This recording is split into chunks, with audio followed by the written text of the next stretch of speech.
As a doctor working with the police and the emergency services, I often have to deal with the aftermath of road traffic accidents like this.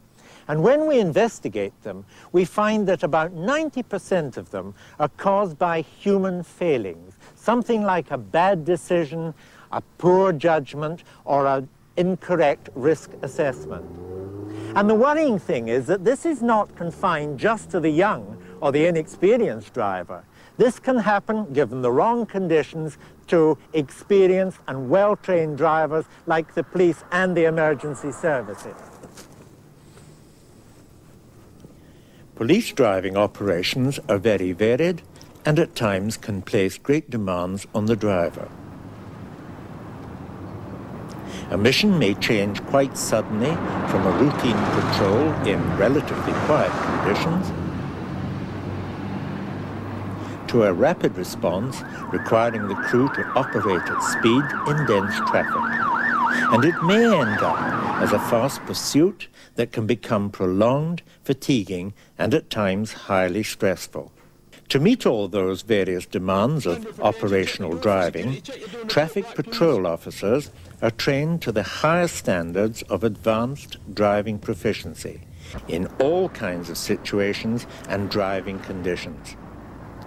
They develop very high-level skills of observation and situational awareness, constantly feeding information to the brain about themselves, their vehicle, and the surroundings.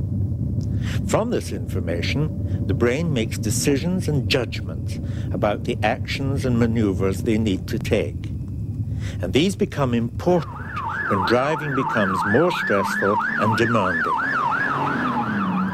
But the most important skill which the police driver must develop is that of control of attitudes.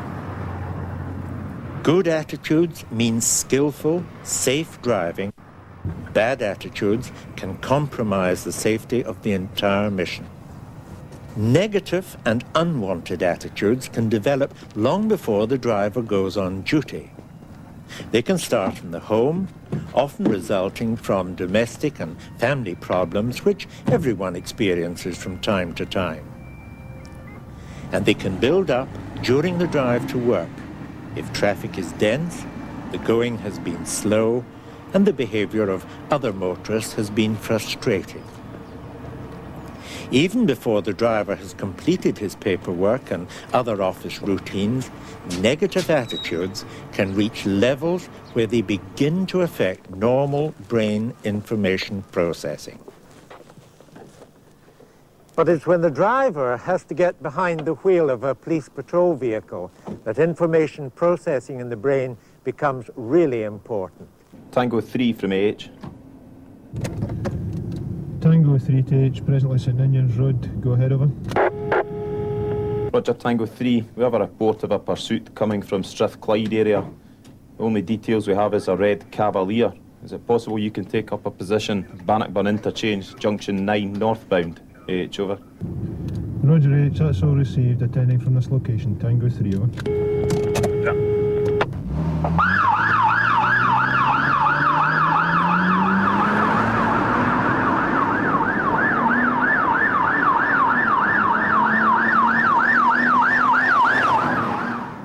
What has been a routine patrol now suddenly changes to a rapid response and may finish up as a fast pursuit. Even under conditions like this, the brain has the capacity to cope with decisions and judgments, but it's not always the case. Here a fast pursuit is underway. It will involve several vehicle crews, and it will be long, tiring, and at times highly stressful. The pursuit will require many decisions and sound judgments, and will stretch brain processing by the driver to its limits. And it will take all the training and professionalism of the crew to avoid slipping into negative attitudes and dangerous emotions. The attitudes which you must avoid are impulsive, ill-thought-out actions and impatient, careless driving in your haste to bring the chase to an end. And you must beware of showing intolerance and irritation at pedestrians, other road users, and even other members of the team who seem to be thwarting your efforts. But as the pursuit takes you into conditions that are more difficult to control, or when it is prolonged and you're becoming tired and feeling exhausted, you must guard against two other very powerful and very dangerous attitudes and emotions. They are anger, directed at the driver of the pursued vehicle, and frustration when you seem unable to bring the pursuit to a close. But perhaps the single most dangerous attitude that can occur at any time during a pursuit is personalizing it into a him against me situation. This pursuit is nearly over, but the police driver is being subjected to jeers from onlookers. Yet he continues to maintain a calm approach, knowing the situation is well under control. Even now, he must avoid the temptation to personalize and ignore challenges that come from eye contact with the villain. You can counteract the effects of stress, emotions, and attitudes by maintaining a calm, professional approach to your driving, by concentrating on the matter of the moment and not on the outcome of the pursuit, and by leaving behind the worries and problems that you have at home. Don't bring them to work. And don't personalize the pursuit. Don't create attitudes between yourself, the villain, and others involved in the operation.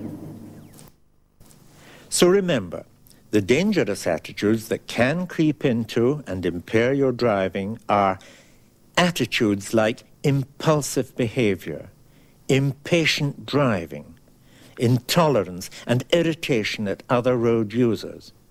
Don't let them ruin your driving skills. And remember, the dangerous emotions of anger, frustration, personalizing, and keep them out of your driving operations as well.